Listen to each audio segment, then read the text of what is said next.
Mr. Moseby was a beloved character in Sweet Life of Zack and Cody, but what a lot of people don't know is his actor Phil Lewis actually killed someone in real life. And on December 28, 1991, Phil Lewis got into a car accident while he was drunk, which resulted in the death of a young woman. And that woman was 21-year-old Isabel Duarte, whose autopsy showed she was completely sober while driving. Which was definitely not the case for Phil Lewis, who after he was arrested, his blood alcohol level showed he was 3 times above the legal limit. And normally the penalty for driving under the influence of alcohol and committing manslaughter is very severe at a 14-year average jail sentence. But Phil Lewis was actually given a fairly lenient sentence where they only sentenced him to 5 years in prison. Things got even stranger was Phil Lewis was actually released from prison 4 years early because he agreed to spend 2 years working part-time for a community theater as a volunteer. The sentence got even easier after he was released from prison, where they reduced it to only having to do 350 hours of community service for that theater, 2 years in probation, and he even got his driver's license back 6 months later. Celebrities have been known for evading the law for a while, with another example being Matthew Broderick, who in 1987, while he was on vacation with his Ferris Bueller co-star Jennifer Grey, actually killed somebody while driving in Ireland. Even though there were multiple witnesses who saw Matthew Broderick in Northern Ireland earlier saying he was too drunk to drive, the cops were so starstruck because he was Ferris Bueller they didn't actually test his blood alcohol levels. Matthew Broderick, despite killing someone while likely being drunk, only ended up having to pay a $175 fine to the Irish government.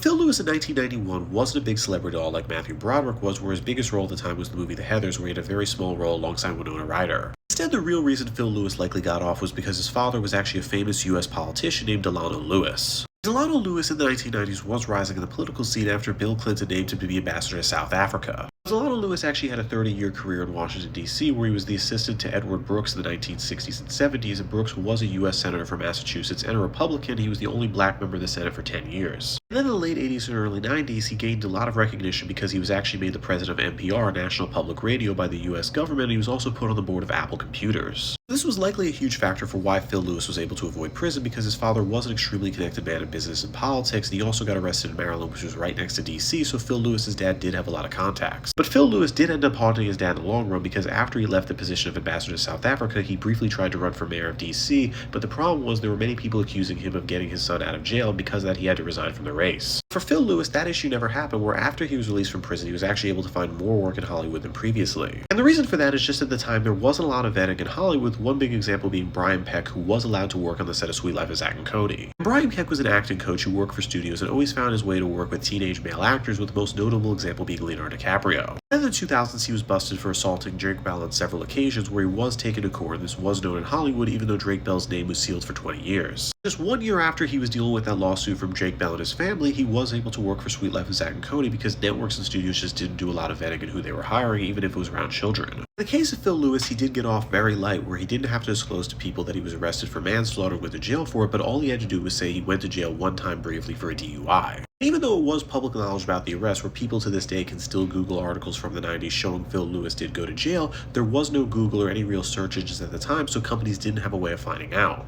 Not having Google did benefit a lot of actors, especially in the 90s, with one example being Tim Allen, who was a Coca-Cola dealer in the 1970s, and because of that he did 26 months in prison. And Tim Allen explained that in the early 90s, when he was hired by Disney to do the Santa Claus movies, they didn't know he was actually in prison during the 1970s because there wasn't any Google or Twitter around. And this all brings up a big question, that's that if somebody like Phil Lewis actually deserves another chance to be forgiven when he did do something very bad in the past. Because at the end of the day, the Sprouse twins, who were hostile in their relationship with Disney making the Sweet Life of Zack and Cody, said they love working with Phil Lewis and view him as an uncle figure. At the same time, Phil Lewis, since getting released from prison, got married and had 2 kids, where every piece of evidence shows he is a good dad, and those kids might not even exist if society didn't forgive him. So there are people out there like Brian Peck who definitely don't deserve forgiveness because they do awful things, know they're doing awful things, don't do anything to actually make it right, but they still want work at the end of the day. But then at the same time, there are people like Phil Lewis who made a very big mistake, but at the same time, it shouldn't define him as a person, because at the end of the day, it was a mistake, and he has lived a good life for the last 30 years, so that's something to definitely think about. And with that, I'm Charles Peralta. Please subscribe to learn something.